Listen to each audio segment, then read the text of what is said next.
Hi, how are you? I'm doing well. How are you doing? Pretty good. Good. So let's get back to day one on Survivor. What were you expecting heading into the game with your uncle, who is a Survivor veteran?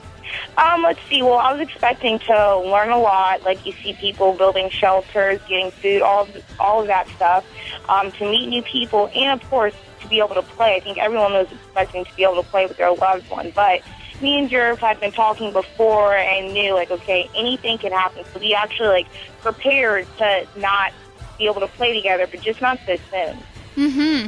So did you two discuss what would happen if you had made it to emerge? Because your relationship was different than the rest. You had an uncle-niece relationship. Exactly, and we did, and we were expecting to use that to his advantage. And he said, like, feel free to tell people, like, okay, I can be more loyal to you than I will be to my uncle. If you said, go ahead, downplay our relationship if you want for these other people, because once we got out there, we realized, okay, these are husbands and wives, and we were the only uncle-niece duo out there. Mm-hmm. And so I was expecting for people to want to work with me because of that, almost considering me like a free agent, but it didn't work like that. Unfortunately not. You were the first to be targeted. Why do you think it was you who was the first to be targeted?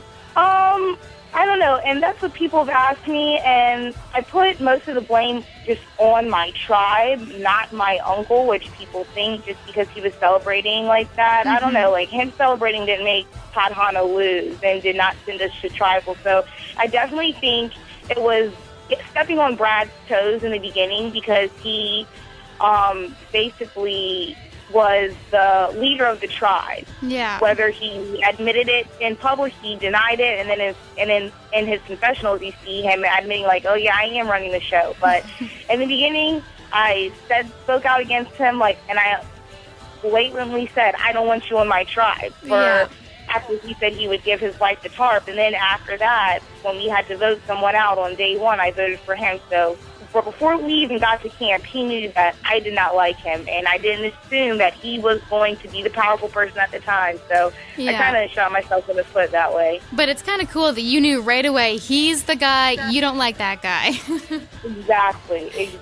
So we haven't really seen the best side of Brad while watching the show. Was he like that in real life, as intense as he's shown to be? I definitely felt like that, and like you could see, like, they get him on camera. I remember on the first episode saying the comment, like, Caleb isn't a man, he's a gay man, something like that. He would say things like that all the time. Oh, wow. And you could tell people would feel uncomfortable and kind of just look around at each other, but nobody would say anything. Yeah. I don't know if it's because he had that power and because nobody wanted to say anything against him.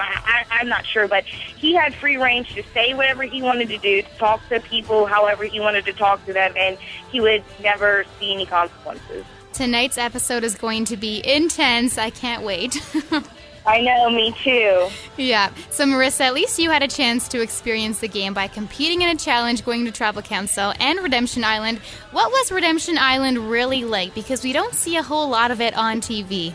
I know, which is really disappointing because, I don't know, the same things are going on at Galong and Tadhana minus the social game, because there's no real need for that there. So we still do the daily, like the day-to-day life things, like fishing, like, so they didn't get to show me fishing out there, keeping the fire going, and just bonding and interacting with Candace and the other castaways I got sent to Redemption. But it's almost the same thing, but since there's only two of us, there's less of that social game that people enjoy watching. So was it hard, though, considering you pretty much had to fend for yourself? Like, you had to make your own, like, where you sleep, where you get your food and all that. Oh, it definitely was, especially, because you have before 8 or 10 people doing the job that now 2 people get to do. So it definitely was a lot more tiring, but at the same time, it was a lot more relaxing. Like I said, you didn't have to worry about that social aspect. So it was just like, okay, I am marooned on an island with Candace Cody right now instead of I'm in the game. So the actual, like, survivor mentality would come once somebody else got sent to us from tribal, or the morning of, like, that duel. Yeah. So how about the challenges at Redemption Island? They seem like such simple challenges, but yet so difficult at the same time. And then add the pressure on top of it all. That must not have been too easy. Exactly. That's why, and I remember, like, asking talking to Rupert before the first duel, saying, like, okay, of course I was intimidated to go up against him and Candace. Yeah. And he's saying, actually, you don't even know. It's not going to be anything that's pure, based on pure physical strength or speed or anything like that. So it's going to be something that everybody can win. So that kind of, it definitely lifted my spirits. But still, yeah, they were excruciatingly hard, especially the second duel where Rachel, Candace, and I had to stack the dominoes. That was seriously the hardest thing I've ever had to do in my life. Oh, yes, it looked difficult. So what did you learn most about Survivor? Like, what was the biggest shocker to you?